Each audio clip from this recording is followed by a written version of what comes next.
be annoying, for us to keep pointing out something that you cannot translate with your physical senses. And what we want you to do is to try to be satisfied with the knowledge that if I can feel it, that then I will soon see it. You've just got to find some way of soothing yourself, that since I can feel it, therefore it must be. And if you can accomplish that, the receptive mode just means you're receiving something.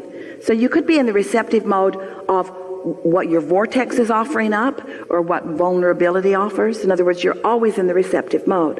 So if you just start there by acknowledging that whatever is occurring to you, whatever thoughts are coming to you, whatever manifestations are happening, they are happening in direct relationship with whatever receptive mode you're in. An easier way of hearing it is whatever mood you're in. So that's elementary, isn't it? In other words, you understand that. You all do, don't you? You understand that. So now let's add another factor to that. And let's call that factor momentum. And let's talk about why momentum happens. Momentum happens because you give your attention to something. You give your attention to something, and then something manifests, and then you give your attention to something and something manifests, and you give your attention to something and something manifests. You have it so good because you're out here on the manifesting edge. You're out here on the edge where whatever you've got going on is showing itself to you moment by moment by moment by moment by moment. You have no excuse to be oblivious about what your vibrational countenance is, because the things that are manifesting around you are evidence of what it is. If you are aware of the way you feel, and you sort of kind of like that feeling, so you focus there, it will become more and more and more and more and more. You could take any thought of minor importance, and you could focus on it and bring it to a place of momentous importance, and it would manifest in this day. Every single one of you could do that with anything that is important to you. This is the power of the universe that you've got working with you. This is the power of the focus of source energy that you've got working with you. You have tools at your fingertips. You have the energy that creates worlds flowing through you, you see. You can be or do or have anything, but you've got to break it down in some way that you know that you are doing it. So we would suggest that you pick something, that is of some importance to you, and you decide that you're going to focus on it until you can show yourself in one day. You can show yourself how the momentum gathers around that subject in one day. From the point of just being able to talk about it to the point of feeling fairly good feeling emotion about it, to the point of really feeling excitement about it, to the point of it manifesting in one day. You can do that. You can do that. And you do it all the time. That's what's so funny about this conversation. You do those things all the time. You just don't know that you're doing them. And so you don't give yourself the credit of focus that you deserve to give yourself the credit of focus. Spend more time in the vortex. What do you think's in there anyway? It's really funny. Here's this vortex, all ripe and ready and really eager. Well, we are the eager ones. To show it to you. And you're over there saying, I don't see it. I don't see it. I don't see it. And we say, that's why. That's why. You got to look where it is and feel like it feels. So pick any subject. Look where you think it might be. If you feel that something is lost where you stand, and you believe us at all that there is a vibrational version of you, then look in the direction of this vibrational you and describe it to us. If you feel lost, what does found feel like? If you feel confused, what does clarity feel like? If you feel poor, what does richer feel like? In other words, you got to look where you think you are.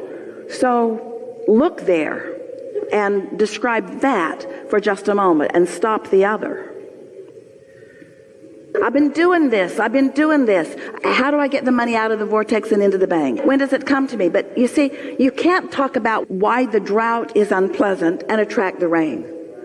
You can't talk about what's missing and allow what's missing to be fulfilled. You've got to find a way to look at until you allow yourself. You see, you don't have to build the momentum in the vortex.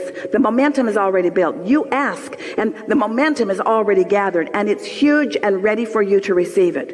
Is it too big for you to receive it? No, not at all. Could you get ready to receive it? Yes. Are you ready right now? No. Could you get ready? Yes. Are you ready now? No. Could you get ready? Are you ready? No. Do you want to get ready? Yes.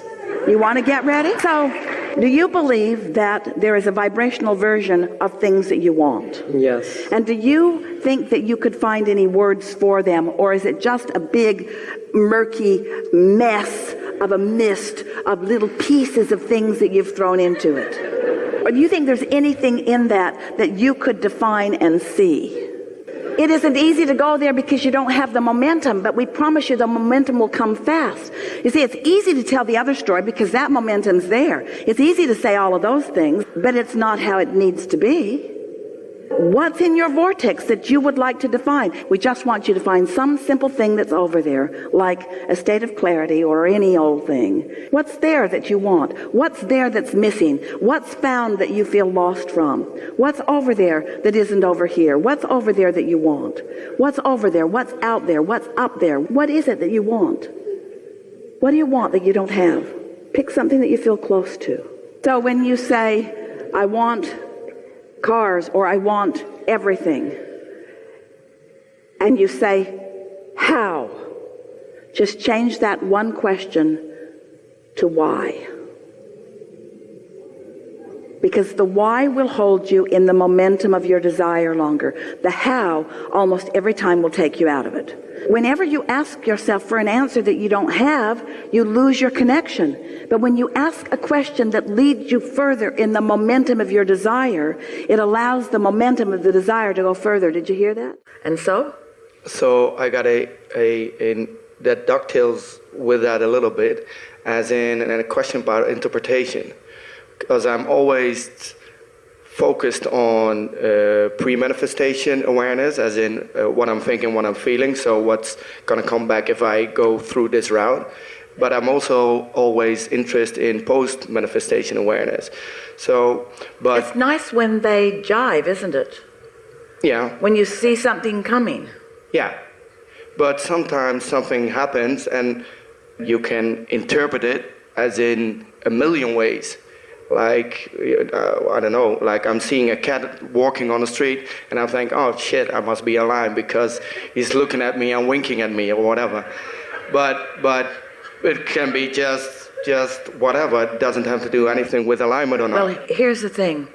Everything that comes into your vicinity is part of your point of attraction. Mm-hmm. And we know what you're getting at. In other words, how much of this is a response of my deliberate offering of vibration? And we want to say, let's just start with how much of this is in response to my vibration, and then how much of my vibration is deliberate. Because sometimes you're more deliberate than others, but that's why we were playing with our friend earlier today about the consideration that he was having for the woman who was sitting next to him. We want you to get it, that your vortex really is ready to pop at all times. So actually, very little that you are doing in this red hot moment is the reason that something comes into your experience. Just like when you plant the kernel of corn in the ground, you don't expect it to just pop up and be full of ears. You understand that there's a process. And so there's this deciding process and the planting process and then tending to process, and there's the natural gestation process, and there's the law of attraction in your own inner being and source energy focused upon it process. Things are always being presented, or you might say projected, or you could say revealed to you. Things are always being revealed to you. The big question is, are you in a state of realization of it? And the more you hold yourself in that state of being tuned in so that you are focused upon and feeling and aware of the dovetailing of you and you, the fullness of you and you, then you begin to feel that, not only the feeling that we're all in this together, but the importance of your point of view. The feeling of invincibility, what we mean by that is I can do anything. Say again? I can do anything. That's what it is for me. Not only I can do anything that I decide to do, but in this moment of time, the energy that creates worlds is pouring through me. And all that I've intended that is in my vortex is available to me. And that feeling of invincibility or eagerness or readiness is the feeling that allows you to receive the impulse or the words, you say. You see, to many in the world, someone doing what Esther is doing or what you're doing seems like something odd or something rare, but it should not be either. Because everyone is an extension of source energy. But if someone doesn't understand the process and hasn't paid attention to their own emotions and hasn't shown themselves bit by paying attention, brilliant you, to pre-manifestation and post-manifestation. We tease our physical humans because you create your own reality, but most of you don't even have an awareness of the reality you've created until it shows up, and then you go, yikes, or yay.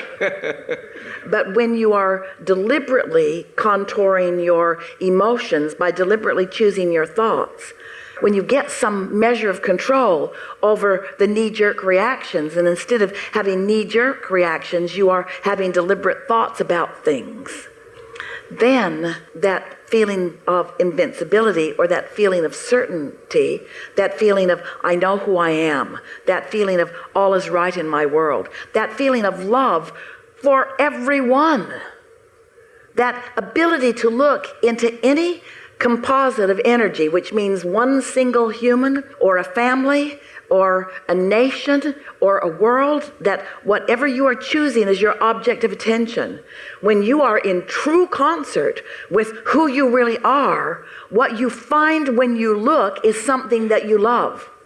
But you got to train yourself into those satisfying feelings. Otherwise, you don't know what you're seeing.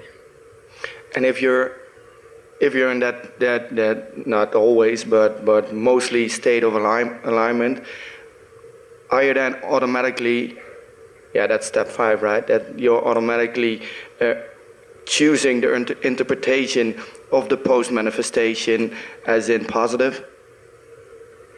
You see value in every single thing.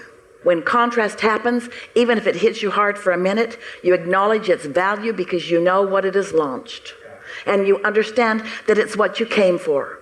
And so you don't spend any time going past a little dissatisfaction. You pull yourself back into satisfaction right away because you understand that contrast must be allowed and even embraced and even adored in order to be the deliberate creator that you've been born to be. Otherwise, it would get so boring so fast. If you didn't have other people yanking your chain, pushing your buttons, making your life miserable, if you didn't have others giving you reasons to focus, you would focus less. Yeah. Enough? Perfect. Thank Really you. good. Really good.